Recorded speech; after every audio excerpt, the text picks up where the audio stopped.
We got a couple people coming in right now. Good morning, everybody. Thank you for joining the Pearl Solutions Group monthly webinar series.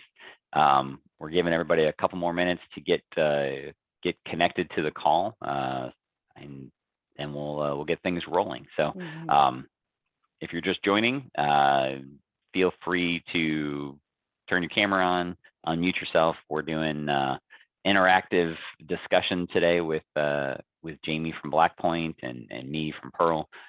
So please feel free to do that, or if you're not comfortable and you just want to do audio, that's fine too. So this is going to be a great series, great session today. So looking forward to it. So anyway, we'll be kicking it off here in just a minute.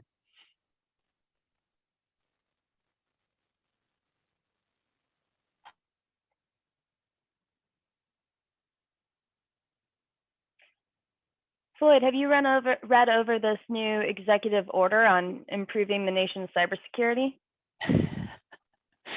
You know, I have not read through that executive order in its entirety. I need to make time for that for sure. Have you read over that? I'm glancing at it. It came across my feed about 2 minutes before this show, and definitely something I'm going to read up on. Maybe I'll find a nice blog analysis of it, though. If you could find me the cliff notes for that, that would be great. I appreciate it. I'm going to. I'll send that out to you, Floyd. Tiffany, just so you know, your camera is on right now. Hi. Oh, Tiffany knows.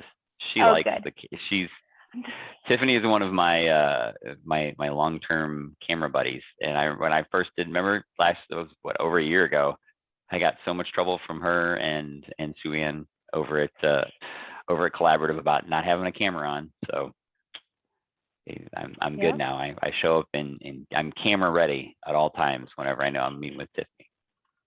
And Tiffany, you can unmute yourself. This is a conversation today. So great. Okay. Don't hesitate to jump in. Cindy is in charge of our marketing and here at Pearl up there at the top of my screen. I don't know where she's at in your thing. Yeah, but, I see you. She's the boss of everything though. So if you start getting out of line, she will mute you and turn your camera off. She has control. Doesn't she? Looks pretty tough too. She's not going to put up with anything. So we had quite a few people accept and are looking to join. So we're waiting for a couple more people to get connected here. So we're going to give them just a couple more minutes, and then we're going to get things rolling. Great. I see Barb has joined from Dodge Moving and Storage. Barb, I was just telling Tiffany that it is interactive. So you're welcome to unmute and turn your camera on and join in the fun. Got it. All right. Thank you. Barb's like, I'm going mic, but I'm not going camera. Exactly. I don't think I'm having a good hair day. No. Oh man. It's every day for me, Barb. Don't worry about it. I used to keep my hair very, very short, and I am missing it more and more because you wake up and you just throw a little like gel or something in it, and then you're just done. Exactly. Men have the life. They do. Now I've got like wash days and dry shampoo. And For sure. I don't disagree with that. We do have it easy if we choose to. There's some guys have long hair, and they, That's true. That's true.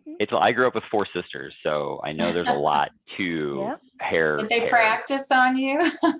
No, Let's see if this looks good on Floyd, and then we'll do it on ourselves. Yeah. I was second oldest, so I didn't get a lot of that interaction. So, but certainly a lot of other interesting demographic. I was the only boy as well, so Dad and I disappeared a lot.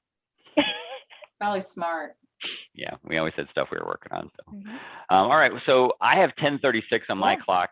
I expect other people maybe joining in. If not, I did want to let everybody know that's on this. It is interactive. We are recording it, and full disclosure, we will probably post it and send it out to folks afterwards. So just know that if you don't want to be part of that, you can drop off. But I think it's better this way myself, because it gives everybody a chance to have a conversation, right? So security is a big deal right now.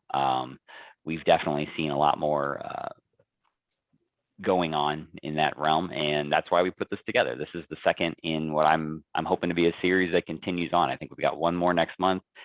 We might be taking July off and August off, things like that, but then we'll be back at it, just making sure that we're trying to bring education, content, and having conversations with folks in our world. So for those of you that don't know me, I do see a couple of new names on the board there. My name is Floyd Bell. I am one of the owners here at Pearl, and I'm joined obviously by a couple other folks from Pearl, but most importantly, Jamie Moore from Blackpoint is joining us today, and we're going to be talking about managed detection and response.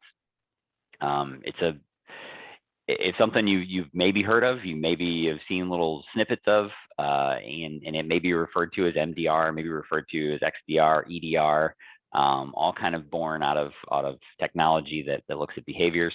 But that's what she's here for. I'm here to kind of talk a little bit in the beginning here about Pearl Solutions Group. So it's hard to believe, but Pearl has been around since the mid 90s. So I think 94 was the born on date for Pearl. Back then it was break fix IT, and the original owner came out of CompUSA. Myself, my business partner Greg Smith, jumped in and started running with it back in 2014.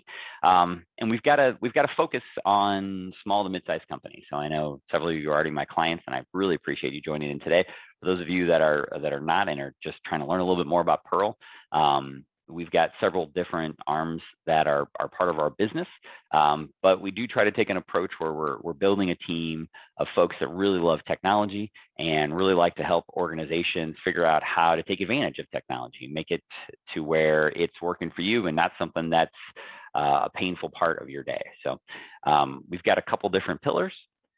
First and foremost, we're definitely a managed IT company. So what this means for those of you that are new to the concept is that most small businesses don't have the ability to staff a full IT group, right? Or they've got their person, right? That is kind of the touch point for their folks. Well, it is our goal to create a team of people that at any point we can have somebody in our group come out and help you with any piece of your technology, whether it's your file servers or your firewalls or your wireless or your email or whatever that looks like.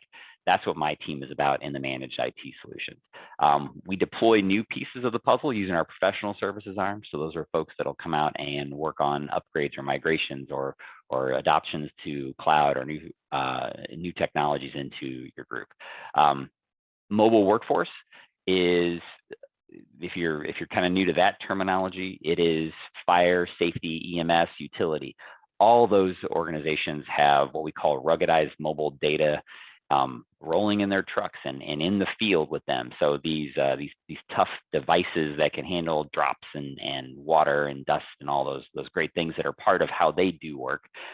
We have a whole division that actually helps them implement those into their vehicles and create an experience for them to be able to get online and use their application. So the piece that I left out, and is part of really why we're here today, is cybersecurity. So cybersecurity has become a huge focus for Pearl over the last year and a half or so. It's always been something that's at the core, right? You know that security is part of doing business nowadays. The further we get down the road of being cloud centric and mobile and work anywhere and all those things, the threat actors have recognized that as well. And they're doing a really good job of targeting small to mid-sized businesses and coming in and stealing what is valuable to them, which is anything from doing an ACH transfer to the wrong account to locking up all of your data with some sort of crypto locker application and demanding tens of thousands of dollars or even more to get that data unlocked and back to you. So we take a very pragmatic approach to this. We definitely don't have a one-size-fits-all type of scenario. We come in and we really look at our clients and say, okay, what is your exposure? What is your, how do you make money? What is core to your business? And if you've got a lot of health data or your doctor's office, or you're dealing with a lot of credit cards, you've got a lot of exposure there. Maybe you're a manufacturer, maybe you've got some IoT devices and things that could get shut down and take you out of commission. So our job is to really come in and look at what you're doing today, where your points of risk are, and then decide, okay, or have a conversation really around, here's what we feel would be an amazing addition to your portfolio from a security perspective, and to improve your posture, as it were.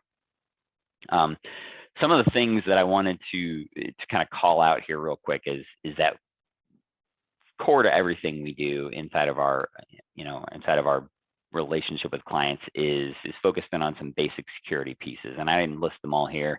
I'm talking here about data backups, making sure that you've got your content in 3 places, and 2 of them need to be backups. 1 of them needs to be offsite. Managing your patches for your entire organization, so it's not just your Windows updates, but it's also your Adobe or some other third-party application. How are you making sure that all those things are getting updated as the manufacturers recognize gaps in their software, and make sure that you've got the latest and greatest pieces of software applied, so that you're not vulnerable in that regard.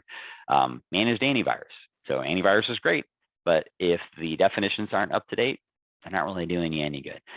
Next gen firewall. So not just something that is sitting between you and the internet, but something that's actually looking at the packets as they go out of your organization to make sure that they're being inspected, and making sure that they're not creating any type of vulnerability there as well. So there's other ones too that are really what I would consider basics, but what we're kind of here to talk today a little bit about is going beyond these basics with a product called Managed Detect and Response.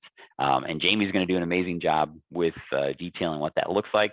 I'm going to probably turn it over to her in a second, but just to kind of put a little bracket around that, is that it's taking something beyond these basics and the foundational pieces, and looking at something that's maybe a behavior inside of your organization, and creating almost like a picture of what's going on inside your organization. And Blackpoint has done an amazing job with taking this technology and this concept and creating something that's very, very useful to me as a business owner. Because as you all know, our core, we're bringing folks into what we call our single pane of glass, and it gives us the ability to manage your antivirus and firewalls and patching and data backups and all those things.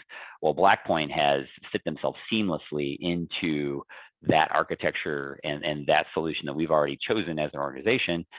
Plus, they do an amazing job at actually delivering their solution. So I'm actually going to hand control, believe it or not, over to Jamie, and she's actually going to run with the presentation. So Jamie, take it away. Give yourself some props too. I don't think I did a really great job at introing who you are, but so feel free to toot your own horn a little bit.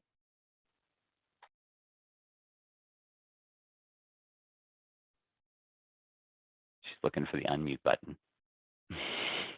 There we go. Sorry, when I took control of the screen, my little mute button that was at the bottom went away, and it took me a minute to figure out that I could do it on the preview slide. So I apologize, guys. Thank you so much for showing up today. Floyd, thank you for having me on to talk about my favorite topic, which is cybersecurity. A little bit about me. I've worked with Blackpoint Cyber's Managed Detection and Response for a little bit of over a year now. Before then, I actually worked with a cybersecurity company similar to Pearl Solutions Group in Cincinnati, Ohio. So I had experience doing exactly what Floyd does, taking care of clients like you. And one of the great joys of my life is when I get to come and present what I know about companies or cybersecurity to the end users, the businesses that are going to be directly affected by the event. So who is Blackpoint? Blackpoint Cyber is a cybersecurity company created by people from the offensive side of breaking into networks. When I say offensive side, that's polite speak for hacking. Excuse me. They don't like that word hacking because it came out of the NSA, they came out of the CIA, lots of different departments. But John Murchison is our founder, our CEO. He actually had 12 years conducting some of our country's top cyber operations. He developed Blackpoint because he wanted to create a cybersecurity solution that would be effective. And that sounds like kind of a obvious goal to put in place. But if you look at all of the businesses that are getting breached right now, big and small, they all have the basic protections in place. They're all using antivirus. They're all using firewalls. They're all taking care of their patching, and they're still getting popped. And John wanted to ask the question, why? And to do that, he built a solution that would create behavioral-based alerts so that when someone's computer started acting in a malicious way, he would be able to spot it and then take action to stop it. So the only other thing I'll talk about with the board of directors is I do need to update this slide. It kind of hurts my heart a little bit. Chris Inglis has departed from our board because he was tapped by the President of the United States to lead cybersecurity for the country across the current administration. He had served in 2 previous administrations as well. So I think it says something to the quality of your team if your team is getting poached by the president. So Sure. Moving on. Yeah, I have the same problem. People are leaving all the time to go work for the president, and and then you've got these vacancies on your board. You don't know what to do. You have to update your slides. So enough about the company and who we are, what we do. Let's talk about the impact of cyber attacks. One of the things is that it's easy to look at the news and think, oh goodness, gosh, thank goodness that wasn't me. And it's also easy to think that's never going to happen to me, right? I've never had a breach in my environment. I don't think this is going to happen to me. But the thing is, hacking is a pervasive threat. Over 2,000 attacks are initiated every single day. And this is a crime that affects big companies and small companies. It doesn't really matter. The reason these attacks are so prevalent is that there's very little risk to the individuals who are conducting these attacks. It's not like if Floyd catches a hacker on a computer, he can go report them to the police or something like that. You can report them, but the person's probably across the world in a different country and no extradition laws, and it's not something that's going to be easy to correct. And then on top of that, the rise of these Bitcoins and not Bitcoin by brand, but these cryptocurrencies has led to a situation where these guys can move money around really, really easily, again, without risk of being caught and prosecuted. And what that means is they are taking money out of your guys' paychecks. Right now, average ransomware demand for a small to mid-sized company is $42,000. Yeah. And Floyd, I mean, you've seen this happen, right? Well, and I was just going to say, so last month we did a webinar on the dark web where we dug into what does it look like on the dark web. Now, granted, we're not there, right? That's not my team's goal, but it's out there. People are sitting there literally marketing information from small businesses here in the United States, because I think even if you stay under 50,000, you can stay underneath there's like a flag that goes off and things. So we've seen attempts to the tune of 46 grand or 48 grand, things like that. There's a threshold where then it's no longer, it's not federally. I don't know all the rules. That's not my thing, right? But yeah, it's a very serious piece of what's going on today, and how these guys make their living. It literally, you and I sit around and we work on computers, or maybe we're servicing different industries here in the United States. This is what they do. They literally sit around all day. If you had 40 hours a week or 100 hours a week, or whatever you wanted to do, and that's what they do. They sit there and figure out, okay, what can I do to craft an attack against these organizations? And when I look at these numbers, specifically that ransomware demand of 42,000, I see that, and maybe it's just because I'm in the Midwest, but I see that as someone's salary. And I don't ever want one of the businesses I'm protecting to be in a situation where they have to decide between paying a ransomware attack and keeping one of their employees. So it's just a situation we want to be aware of. The other thing to think about is the fact that because of all the issues that we talked about in the previous slide, combined with the fact that small to mid-sized businesses don't have the traditional behavioral-based cybersecurity solutions in place to detect breaches, there is an alarming percentage, 43% of breach victims are actually small to mid-sized, or actually small business. That's not even small to mid. If you add mid in, it jumps up to like 67%. Yeah. The next level, Floyd, 90% of these breaches occur outside of working hours.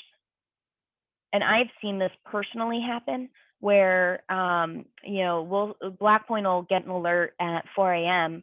that there's an attack going on someone's domain controller.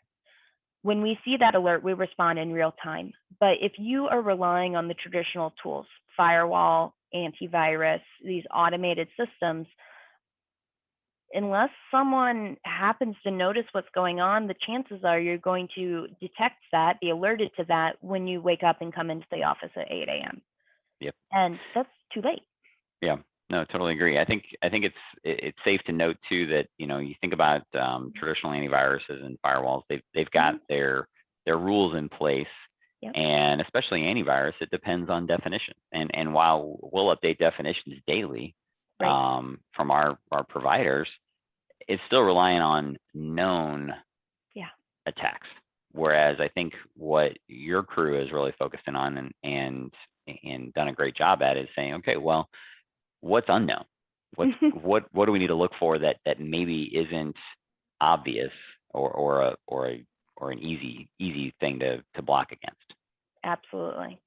So let's let's go on to what this means for the business, because of course it's the financial loss, but it's not just the financial loss.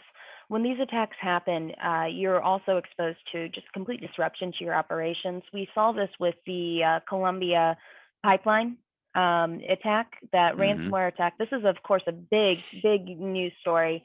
That the cyber attack did not target the actual pipeline or pipeline operations, but because their business side was so impeded and affected, it brought everything to a halt. And that can happen even on a small scale. I have seen doctors' offices, dentist offices with 3 or 4 people on staff trying to get patients in and out to see the dentist. And if they don't have access to their ERMs, EMRs, sorry, electronic medical records, then they can't. Everyone's just lost. You can't do anything. You can't see your patients. Additionally, you have insurance exposure, reputational damage. No one wants to do business with someone they know has had their customer data leaked in the past, and that can also lead to compliance fines and damages. Does anyone have any questions about some of these business impacts? This is not a scare tactic thing. I don't want everyone to be like afraid, but I just want everyone to understand that this is a real risk. This isn't like, people, it's like in Ohio, we're all like, oh, there could be an earthquake someday. We're nearish a major fault line, but it's not ever happened. It would be devastating if it did, but we're not really worried about it. This is like being worried about an earthquake because they happen every 2,000 times a day, right? Yeah, I think the thing that we maybe forget or maybe we take for granted a little bit is how electronic our world's become. Yeah. I think I've had a couple different conversations with organizations over the last few months where they had this realization, and it was like, we don't have paper records anymore. We don't have a paper version of our business. It's all electronic. So if we're not able to recover, and do our best to protect it, it is going to be damaging to have any type of interruption. And small businesses, and I'll speak from my own personal experience, we are not getting necessarily bailed out by the government if we make a mistake or something like that. It's we're bootstrap kind of folks, and you got to make sure you're doing what you can to combat that, I think. Yep. And so now that we've talked about the scary aspects of it, let's talk about what we can do. Let's actually take our businesses back from the cyber criminals, because it really doesn't have to be this way. The first step to taking things back from the cyber criminals is really if all business owners, all business leaders should have a fundamental understanding of how hackers attack. Not because I expect you guys to get on the computers and start pounding the keyboard and warring against them, but because you need to make the decisions on which tools to select to protect yourself. And one of the things I like about working with Floyd is everything he has done is tied to a framework, the NIST cybersecurity framework, and you can very easily follow how you've put together this package at Pearl Solutions Group to protect people against each stage of the hacking timeline, which is amazing. Not all MSPs do that. But specifically, just to get you guys all up to speed on what I'm trying to talk about here is that breaching does not happen in a single instant. It is not like you click on a email attachment and then all of a sudden, auto-magically, everything's ransomware in seconds. There have been some cases of what I would call a wormable attack where it does run by itself and go all through the network. But you know what's good at stopping those things? Your antivirus. Your antivirus actually does a pretty good job, as long as it's up to date, of catching those really fast-moving viruses. Yep. What your antivirus is not good at is spotting a person who shouldn't be in the network and noticing that that person is in there. So if I'm a hacker, the first thing I do is I plan my attack. I decide who I'm going to target. I do some research on that target, and I pick how I'm going to break in. And I might be doing this simultaneously for just a wide net of businesses, because the more hooks I have in the line or in the water, the more chances someone's going to take the bait. Then I have to actually implement the intrusion. And there's hundreds of different ways to break into an environment. It's interesting that actually 95% of cybersecurity breaches are caused by human error. 95%. And what that tells me is that when you have your automated tools, your antivirus, your firewalls, everything set correctly, it does a pretty good job at defending against the known bads. But it's also like, I don't know if any of you have children. I have a 9-year-old and a 10-year-old, and I have my house all locked down, cleaned up, everything's tidy, it's all safe and secure. And then these two little monsters run through my house.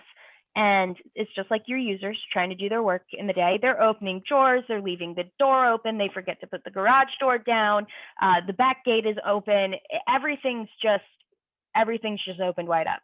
And unless you're actively running around behind them fixing things constantly, mistakes can happen, problems can happen. Security is the exact same way. So someone breaks in. The next step is called enumeration, or you can also just call it discovery. If I'm a hacker, the first thing I need to do when I've broken into an environment is figure out where I am.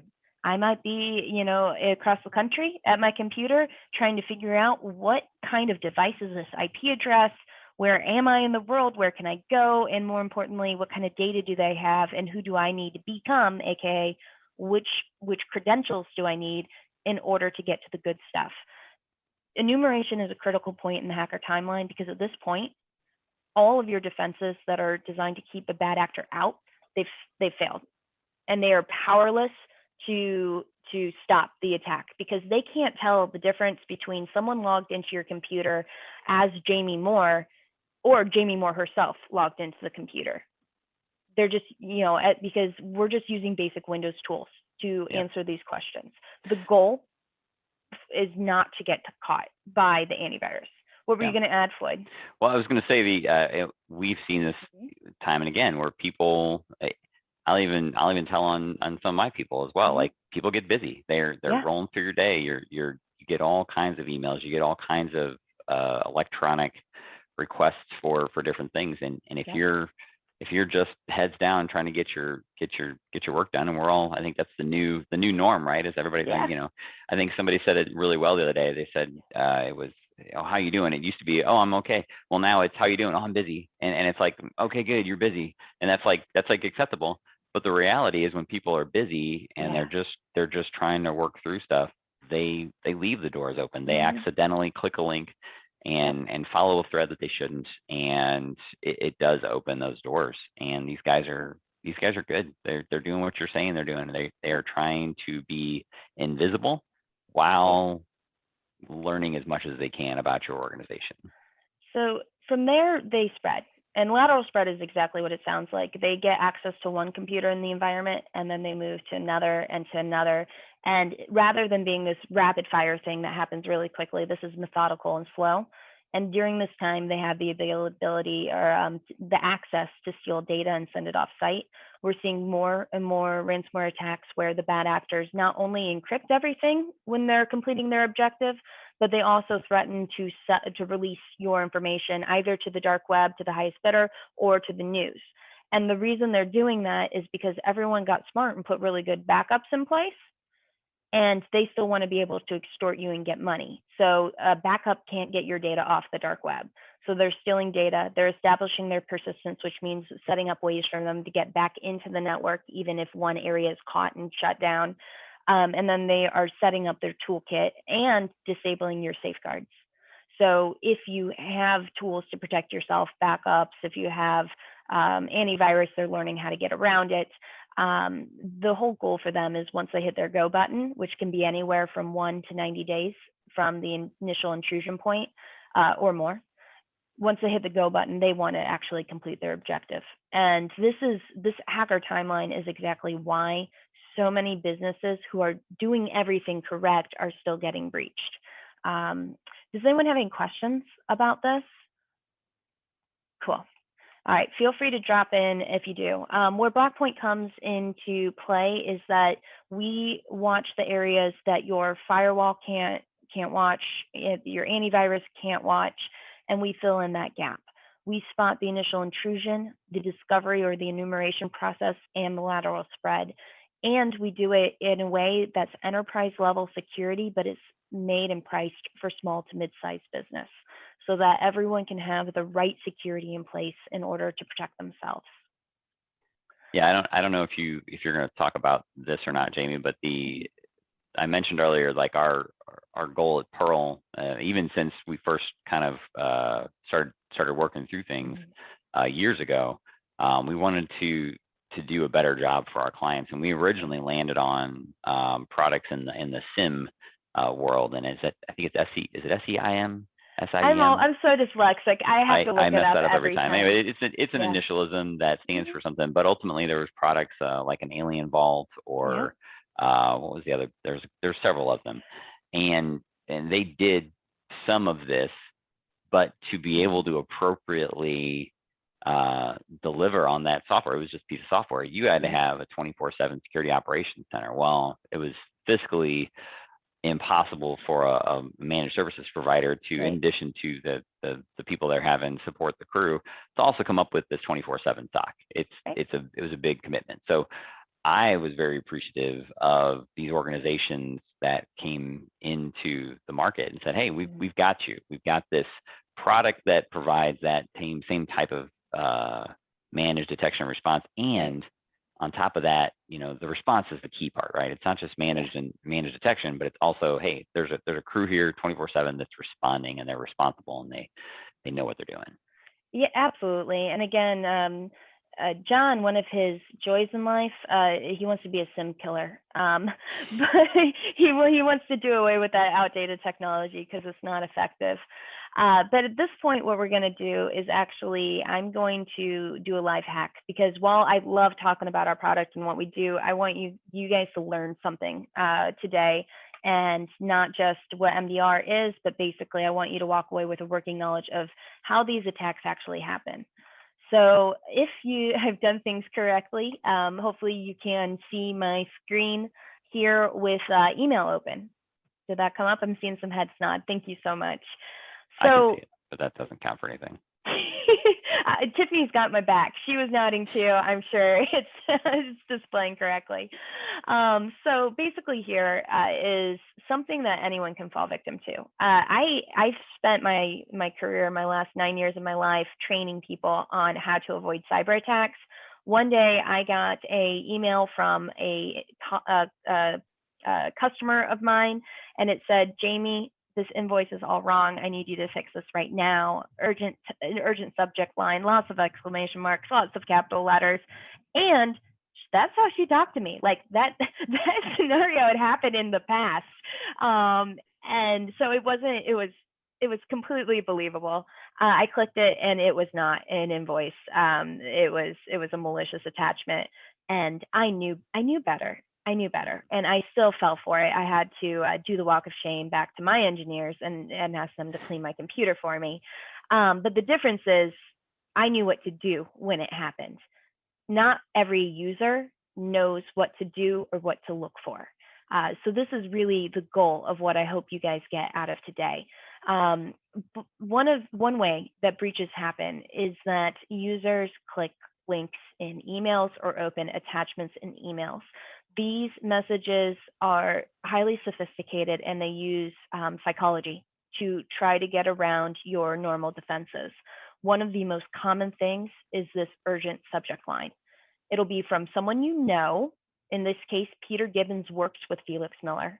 The bad actor knew that because there's an online profile for Felix, and Peter had given him a recommendation. So they did their research and they found out about this. Bad actor sends an email that says help, exclamation mark. It's from a known source. Felix thinks nothing of opening this email and also thinks nothing of clicking the link. Now, if Felix had looked closer, he would have seen that this email address is actually coming from a Gmail address that is not Peter. But because of psychology, the bad actor is trying to get them to act, or in my case, the bad actor had infiltrated my customer's email. This was back before I was working at Blackpoint Cyber. Their email had been attacked. So basically what we're seeing here is the next step of this attack is Felix has to make another mistake. Felix enables. Can I add in real quick? So content. Folks, another thing to watch out for is they'll actually create a domain name that's maybe one character off, right? So the Gmail one to me is almost pretty obvious. It is pretty obvious. But I've seen it to where they'll add an S, or they'll put an extra and just an extra letter somewhere towards the end, and you won't notice it. You ever seen those pictures? And they're like, our brain will literally build all it has to have is the first and the last character right, and we'll build the rest out no matter if it's wrong. So that's something to definitely watch out for. I have direct experience with someone losing $600,000 that way. So how much is an S worth to your business?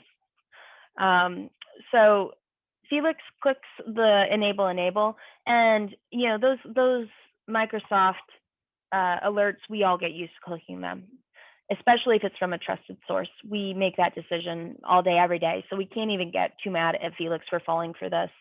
Now, this one is a pretty obvious. Floyd, I think you actually called me out at it. Like I did. This doesn't look, this particular. I've seen way better. Way better. It's like they are so much better than this now. It literally, and most of my clients are Microsoft 365 organization. They're used to that 365 pop-up.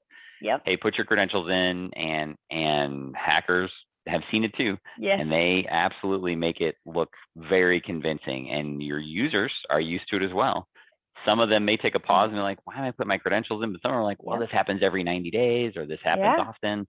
Let's go ahead and put my credentials in. I want to get this. I got to get this content. Got to get this report done. Right. It's totally true. And one of the things to know is that if I was really hacking and had longer than 10 minutes to show you how this goes down, what I would do is I would actually create a scheduled task. I would make this look like a Windows login, and I would pop it up 6 hours from the initial email. So you wouldn't connect it to the source email at all. And you would just think, oh, that's weird. My computer's logged out. Silly Windows. And you would log back in. All right. So we don't have 6 hours to wait. So we'll go ahead and just, we'll fall for it right now. And what happens after this is that the bad actor is running a script on the computer using basic Windows tools. This is not running anything that you would classify as a virus.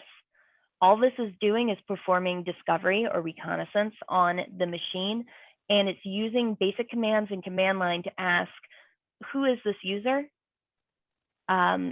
Where is this user located? Basically, what does this user have access to? And what kind of credentials or what level of access does this user have in the environment? Our Felix Miller is an admin, and the bad actor actually in the script created a hidden network share. Now, Floyd, you did a good job at explaining network shares the last time we talked. Yeah, I mean, I think for those of you that are kind of not super technical, that if you go and you look in the Windows Explorer view and you just go to your computer and you see what's being shared, you generally will see the folders and files and things like that. You're used to your servers. Well, Microsoft gives you the real easy ability to put a $sign behind something, and it's now hidden. So unless you were specifically going into a little bit deeper window on your computer, which most people are never at around managing their machines, you wouldn't know that a file or folder was necessarily shared out. But this guy did it at the root. So he now has the ability to just simply browse. He can browse through any of the documents or files or anything that's critical on your computer and move forward.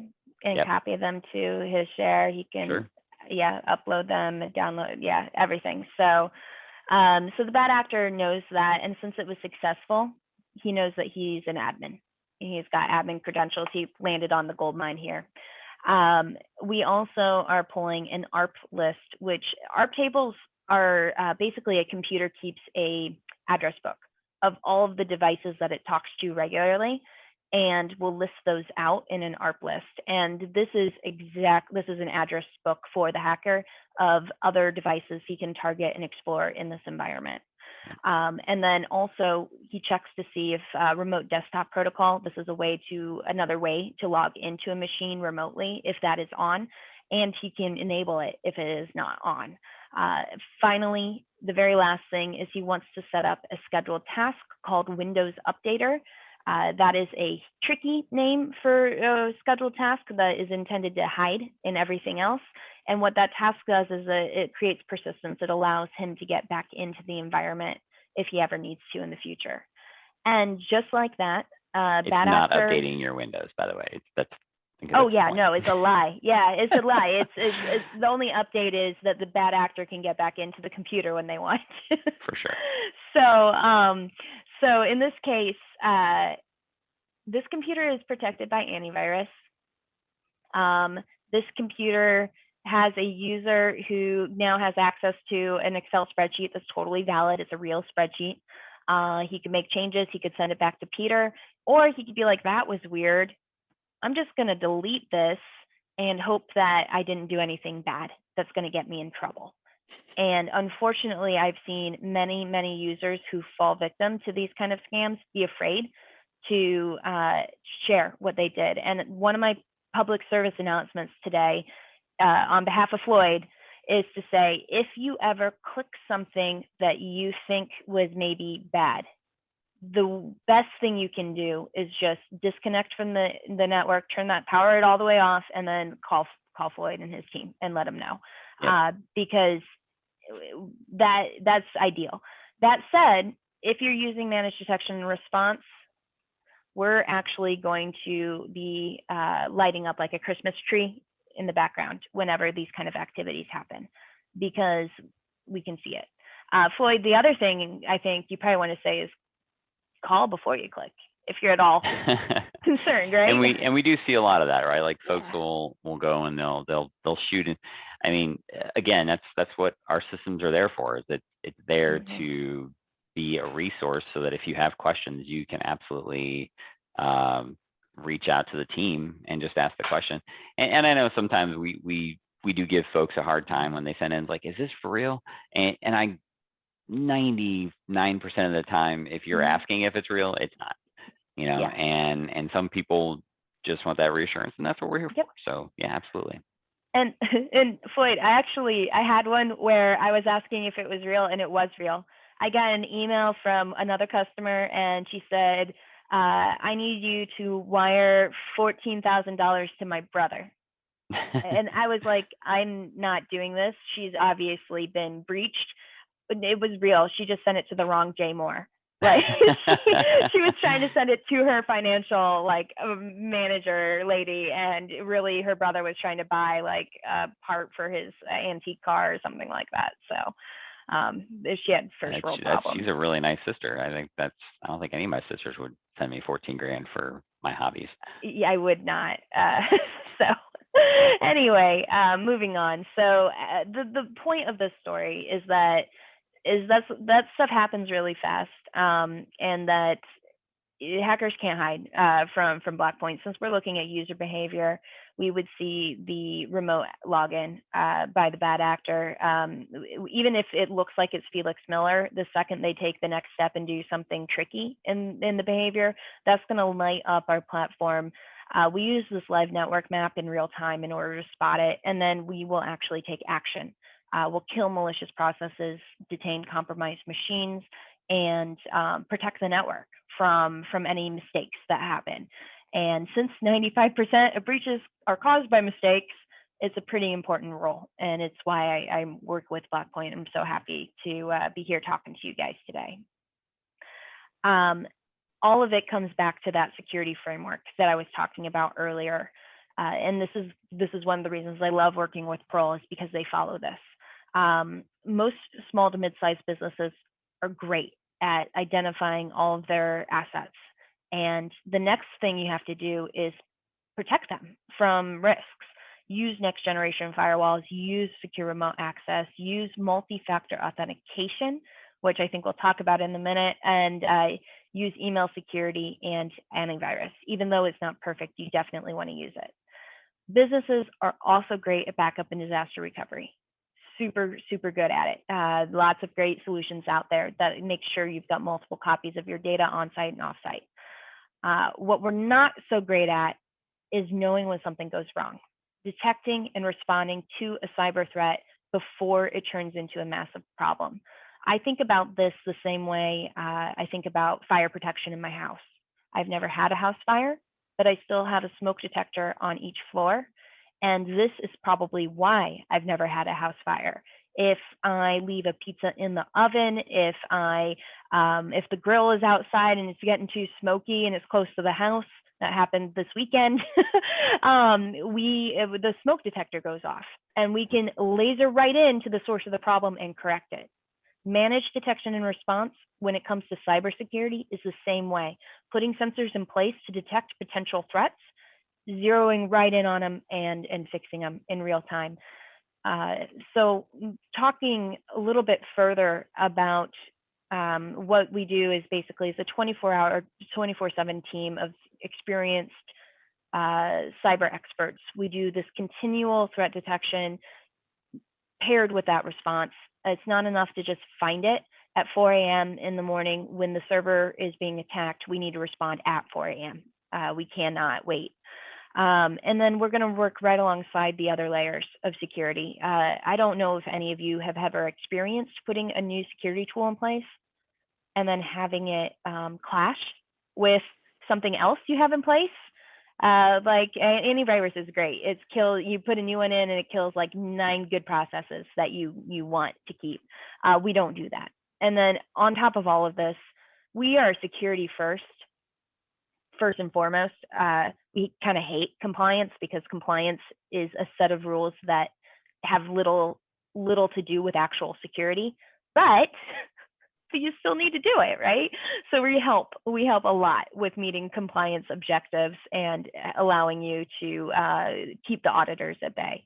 And then finally, the whole thing is once you complete your security suite and you have this last missing chunk in place, you can worry a whole lot less about ransomware and ransom criminals. Over the last year, Blackpoint had zero clients experience a mass ransomware event. 0. All right, and that is despite the fact that ransomware attacks went up something like 360%. Don't quote me on that exact statistic. So it is definitely a really effective tool, and you can relax when you complete your package. Yeah, and I'll chime in there too. Yeah. From you think about traditional AV and other things that are inspecting packets. The MDR product is designed to even be, it's lighter weight than that from what we've experienced, because what it's checking is it's checking at this other layer, and I don't know if I'm explaining it like as well as I possibly could, but it's neat to me to see as we roll out the Blackpoint product into organizations, there's a period of learning that goes on between us and Blackpoint and the client, because they're understanding how the customer does business. So if the expectation is that somebody from a remote office in Cincinnati is going to be accessing a server in St. Louis, it flags it when it first occurs, and then we all communicate and we say, okay, that's an acceptable piece.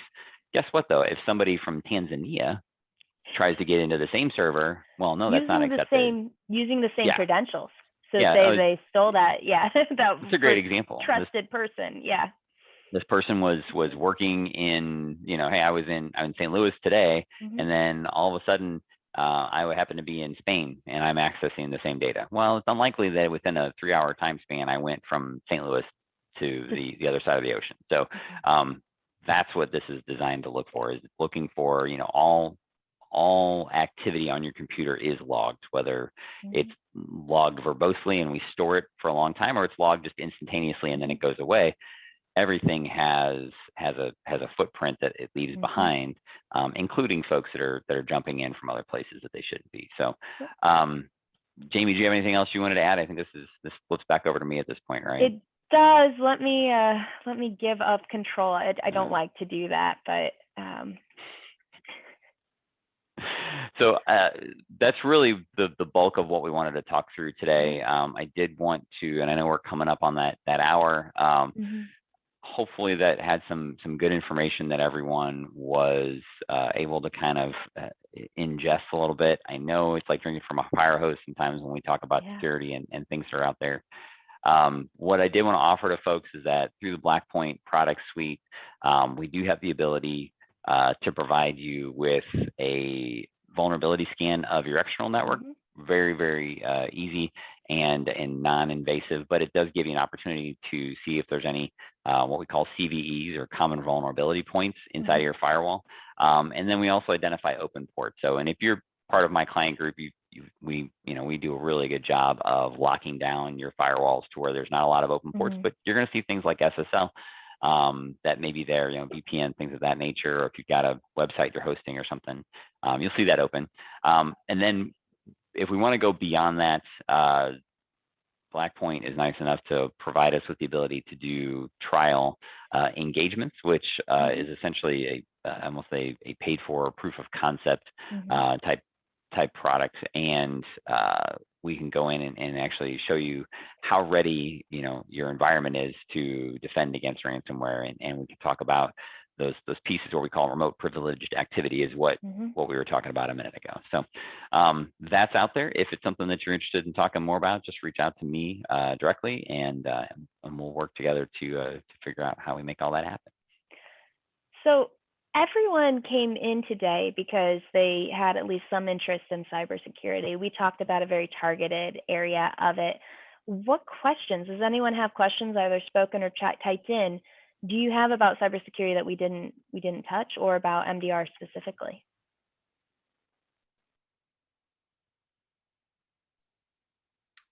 I actually just have an interest question for you, Jamie. I know you said that zero of your clients were subject to the ransomware or anything, but do you have a number of how many you stopped, just out of curiosity?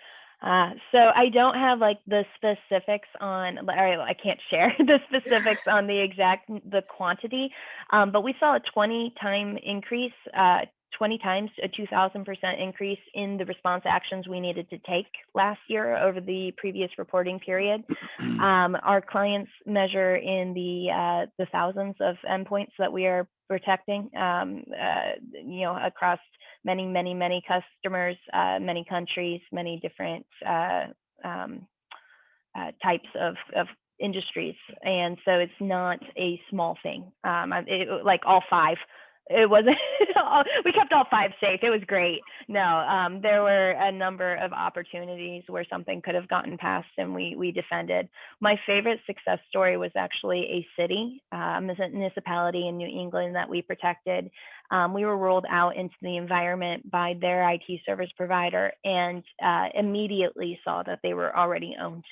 There was a bad actor moving around getting ready to ransomware that attack them. They had a lot of out-of-date systems, operating systems that were old and no longer supported and patched, a lot of computers that weren't even managed by their IT service partner. And we fended off 5 different waves of attacks by the same attack group because they could keep getting back in because of these vulnerabilities. And what we did was we bought time. We kept the network from getting ransomed, and we bought the city time to get their board of director, or I don't know how local governments work, but basically they're grouped together. I think it was a board that had to approve the budget and buy this, the upgrades. So lots more examples, but that was my favorite win of 2021 or 2020. Jamie, remind me, your SOC is here in the United States. Are you up in the East Coast as well? Is that correct? Maryland is where the SOC, the home of the 3-letter agencies, FBI, CIA, all that jazz. So that's where a lot of our threat hunters come out of. Very cool. Yeah. Very cool. Any other questions or thoughts from anybody? I don't know if this is a dumb question or not, but as far as spreading in the environment, I mean, if we're on Office 365, I'm not sure I understand how spreading in the environment could happen if we're all working from home. Yep. Even still possible, or how does that work? That is an excellent question. Okay, so one way that we see lateral spread is specific to home environments, even if it's a totally cloud. My company, I'm totally cloud. I work at my home office. I access all my data stored in the cloud and protected, but I am on my home network. And one of the things that we saw really early on into COVID was someone's 15-year-old son had what we call jailbroke his gaming station so that he could change settings and do things and have fun. That device was used to set up a admin RDP session to the work computer. We spotted that malicious access to the work computer that then, because they had access, was able to steal credentials, the password to the 365 platform, and they were attempting to download data from that. So the whole point is that even if you have a dispersed workforce, your dispersed workforce is exposed to increased vulnerability, and a bad actor might not be able to spread like wildfire and encrypt everyone all at once, but they're going to gain some access, and they're going to have access to potentially data you don't want them to have access to, and they could use that maliciously against you.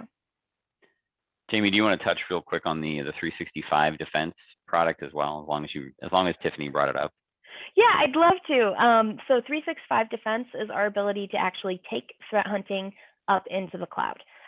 We are going to be looking for things like a new user accounts getting created, mass deletion of files, changes to SharePoint, changes to security settings, all these different things where if someone's email gets compromised, that might never hit the computer. You might never know that a bad actor has access to 365.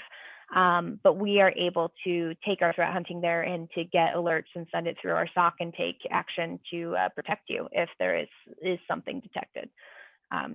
So like in Floyd's case, where he was talking about earlier, where someone stole credentials from a user and then tried to create this other email account that looked similar and then was going to steal money from the account, we would have seen the initial information get stolen. Yep. So, and that's another piece of why I'm a huge fan of Jamie's team, is that they are thinking beyond that, like we said, that traditional SIM where it's just server based and you're building your own SOC. They're thinking outside of that little box and realizing that, hey, so much of our world is focused in on cloud centric activities today. And while the malicious actors may not be trying to lock up all your files that are inside of SharePoint, what they may just simply be doing is keeping an eye on everything that's going on and waiting for an opportunity to get their $42,000 from you. I'd say 95% of the attacks we stop are probably aimed towards ransomware. We don't always know because we stop them so early. We're not sure what the bad actor was trying to do. We just stop them and get them out of the environment. But then I would say, so 95 is probably ransomware. 3% is theft of data or intellectual property, people trying to steal data from the company. And then the remaining like 2% is pen testers, people who have been paid to try to break into networks to see if they're secure, and we'll catch those too. So it's a lot of fun. Always a good time. Yeah, it's Okay. like free testing for our team. We like All it. right, we are 1 minute over Oh our no, hour. I'm sorry, I kept know, talking. and I appreciate everybody taking time out of their day. And I know there's a lot going on out there and a lot of opportunities for you to invest your time. I hope that you found some value in this. I'm going to put it together to where we keep coming back and bringing more on a monthly basis because I think it is valuable, and I want to make sure we've got as much education coming out there as possible, and that we're doing everything in our power to kind of help everybody stay safe. So with that, Cindy, is there anything else I need to add towards the end, or are we good? We're good. Okay. Well, thank you all for taking time out of your day. I really appreciate it. Again, if you have any questions or want to talk about vulnerability scans or doing a POC around the Blackpoint product, you know where to find me. So everybody have a great rest of your day, and we'll talk to you for sure next month. Thanks, Floyd. All right, everybody. Bye See you guys, soon. thank you Bye-bye. so much. Thank you.